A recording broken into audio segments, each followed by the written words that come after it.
Are there secret societies that have the type of influence and pull that can rewrite history and gaslight us if we want to? And how do you feel about other secret societies? When we hear about Skull and Bones, when we hear about Illuminati, we hear about, what do you think about these guys? Okay, so Skull and Bones, I mean, I know that I don't know much about that. A lot of people get Skull and Bones. They think if you're Skull and Bones, you're automatically Freemason, which is not the case.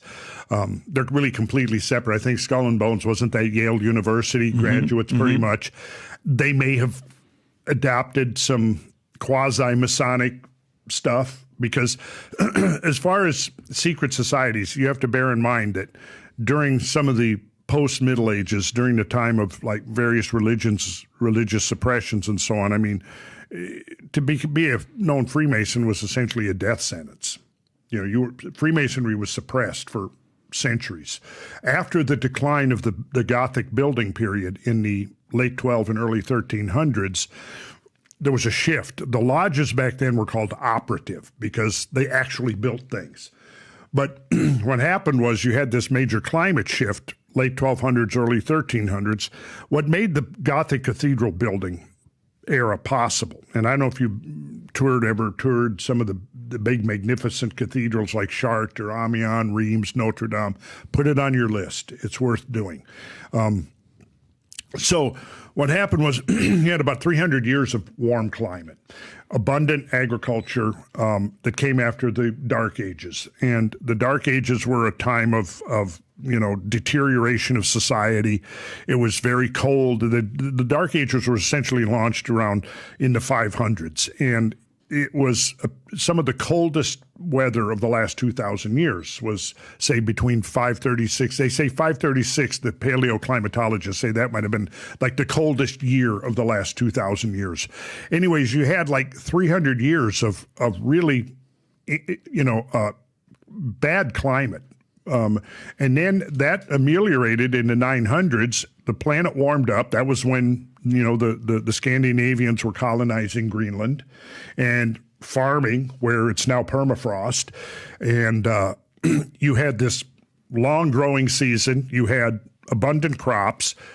People were well fed. And you see between 950, say, and 1050 to 1100, the population of Europe expanded enormously. People's lifespans expanded. Infant mortality went down. Even the stature of people during that medieval warm period increased by like 4 inches on average.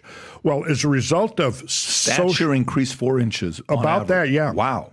Because it took a few generations, but I mean, look at how much the over the last 2 or 3 generations of Japanese have grown. They used to be considered, I don't want to be racist here, but their stature, they were short.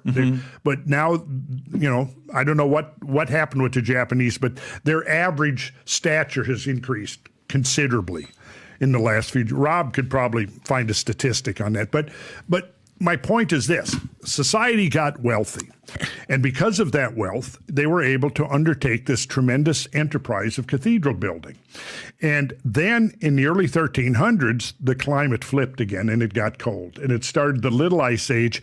And between like 1312, 1314, and 1330, right in there, 1340, you had a whole series of very bad years where you had agricultural failures. This led to people being hungry. It led to famine. Famine caused people to be malnourished. Their immune systems got weakened. And then in the 1340s, you had the bubonic plague. And that was the end for the most part, of the cathedral building era. Rob, can you pull up the link I just sent you? Very interesting what he's saying about the Japanese and the Vietnamese. The Great Famine of... No, Rob, can you pull up the link I just sent you? If you just go on Google and you type in, has height of Japanese increased? Just type that. Has height of Japanese increased? And then if you go to the first one right there that comes up, right there, if you can zoom in right there, whatever you have.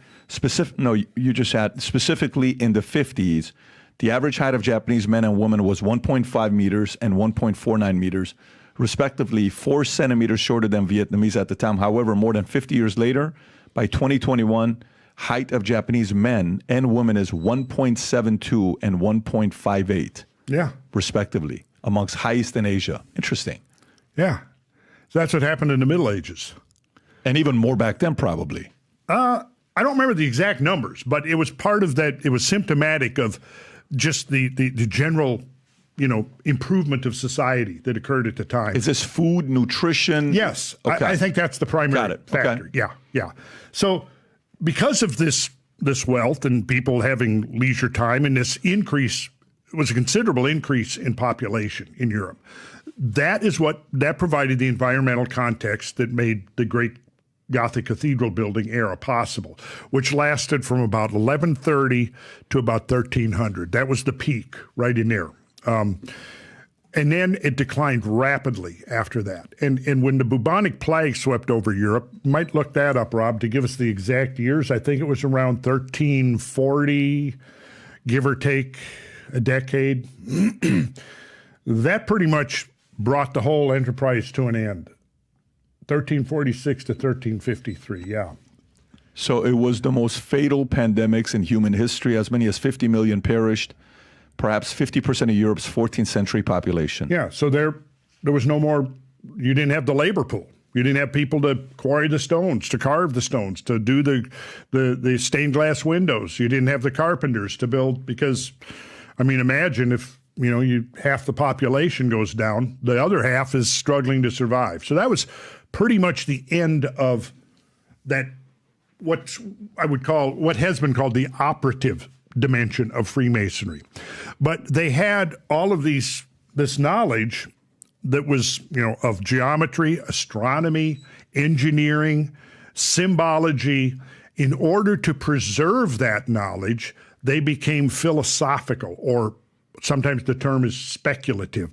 And so is this like a rebranding that they were going through? Like a rebranding. Okay. You can look at it that way. It was like a rebranding. Got it. Now you don't have to actually be out there slinging a trowel. You don't have to actually be building formwork or any of that, because we're going to codify all of this information into this system to perpetuate it for whatever point it's going to be valuable in the future. So at this era that you're talking about, the reputation for Freemasons is now better versus what it used to be before.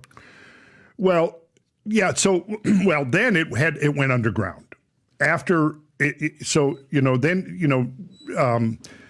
we went into, as we go into the Little Ice Age, there was a period there of where you had this rise of superstition, and like a lot of the witch burning pogroms were directly connected with inclement weather.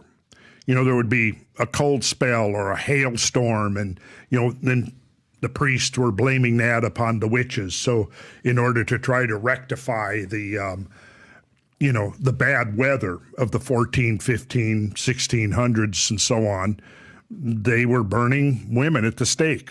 And they were also killing Freemasons. If you were a Freemason, you would be, perhaps your life would be in danger. What year is this? Oh, this would be from 1400s right down to the early 1700s. And then what happened was as society became more liberal and more open to science and all this, right on the heels of the scientific Enlightenment, which you would call, and the Renaissance.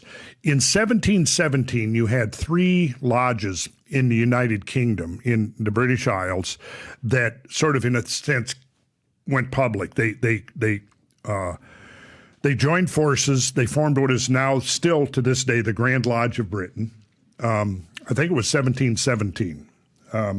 Grand Lodge of Britain. Pretty sure that was the year, and then it's been pretty much, it's been open since then. But the secrecy, what's the year up there? 1717. Okay, that was the year. So they consolidated these separate lodges that had existed in secret in order to preserve themselves. So then they joined forces 1717 and became the Grand Lodge of Britain, which charters most of the Masonic lodges around the world. And there was also, interestingly, out of the Crusades, you might be, and I'm a little bit rusty on the specifics of this, but there was a whole branch of Freemasonry practiced under Islam, under Sufism. And I did study that back in the old days, when I was first learning. Idries Shah was one of the researchers who looked at the correlations between Freemasonry and Sufism. And there are some very striking correlations in terms of the symbolism, the ritualism, the practices, and all of that, which suggests that perhaps back in the Middle Ages, when all of this was, starting to fall apart because of the plague and all of that, there was probably an Eastern branch and a Western branch. The Eastern branch you would have found around, from Anatolia, around probably Iraq, Iran, that whole area in the Middle East. I think there was probably a whole branch of it at that time. Order of the Eastern Star. That's the Order of the Eastern Star. Now that's primarily for women, female relatives of active Masons. And today, Freemason today, what role does it play today? Because when I'm asking Secret Society, Rob, do you have that clip with President Bush and John Kerry when they're asked about, I don't know if you've ever seen that before, when they asked about Skull and Bones. Play this clip and look at the reaction and how the discomfort of explaining. Go ahead, Rob.